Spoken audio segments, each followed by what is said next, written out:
Salut les amis, bienvenue sur cette vidéo, c'est Dr Mekawi avec vous aujourd'hui. Je vais vous présenter un appareil très intéressant qui est l'enregistreur d'événements ou bien le CG de poche. Alors c'est un véritable CG qui vous permet d'enregistrer une seule dérivation malheureusement en un seul temps avec ces deux pôles. Le premier pôle, c'est ces deux surfaces métalliques et le deuxième pôle, c'est celui-là. Ok, donc on peut enregistrer, comme je vous le dis, les 12 dérivations. Comme vous le voyez ici, on a deux modes. Le mode bipolaire, c'est ces trois choix ici, et le mode unipolaire, c'est cette sonde thoracique. Ok, si on veut enregistrer par exemple AVF, on met les doigts ici et on demande au patient de mettre cette surface métallique en sens ombilique. Ok, pour AVL, c'est la même chose, mais le deuxième pôle métallique sur l'épaule gauche, et pour AVR, l'épaule droite. Ok, donc il nous permet d'enregistrer plusieurs tracés, comme vous le voyez ici. Je vais vous montrer un tracé dorsal de pointe qui est très intéressant. Alors vous le voyez ici.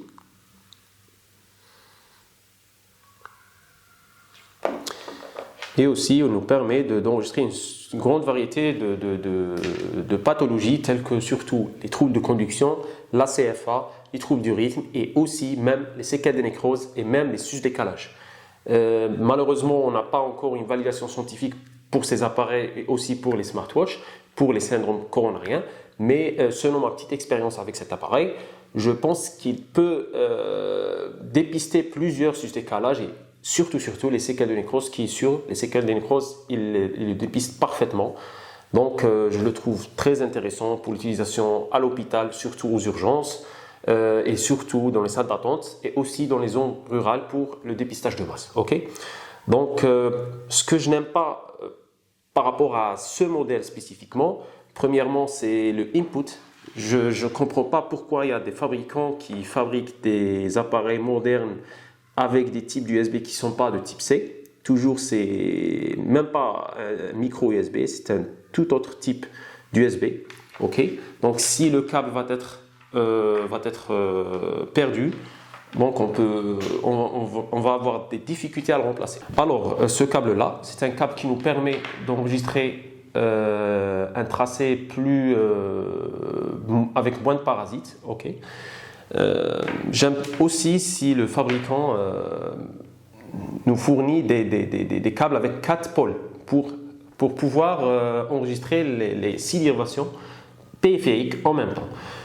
Aussi, la durée d'enregistrement dans l'appareil, il vous permet d'enregistrer 30 secondes, 60 secondes et 5 minutes seulement.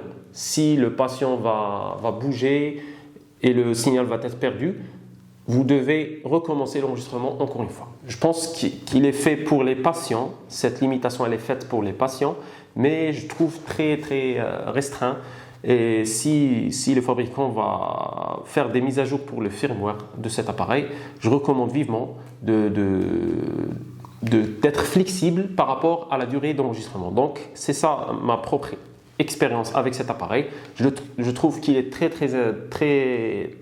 utile, surtout aux urgences, et aussi surtout avec la batterie qui elle est excellente. J'aime trop la batterie de cet appareil. Vraiment, je l'ai chargé, je l'ai eu pendant une année presque. Je l'ai chargé peut-être 4 fois. Donc, je trouve que c'est très intéressant cet appareil-là. Il coûte à peu près 120-130 euros. Bon, selon la TVA, selon plusieurs trucs, les prix sont selon les pays. On peut l'utiliser aussi dans plusieurs pays parce qu'il y a des modèles très intéressants comme le Cardia qui n'est pas malheureusement supporté par un IP algérien. Donc, en Algérie, en Afrique, je pense qu'on ne peut pas utiliser le Cardia. Donc, je trouve que ces appareils vont être plus utilisés dans le futur, même pour les patients. Ici en Algérie, on a des difficultés à avoir des haltères implantables. Donc, on peut proposer aux patients d'avoir ces appareils et d'enregistrer les événements et de les partager facilement, soit dans le PC ou dans le smartphone, avec des applications spécifiques et les partager à leur médecin en format PDF que je vais les partager avec vous dans la description de ma vidéo pour avoir une meilleure idée sur la qualité des tracés de ces appareils. Donc j'espère que la vidéo a été intéressante pour vous. Je vous invite à la partager avec vos amis cardiologues surtout. Et je vous remercie et à bientôt.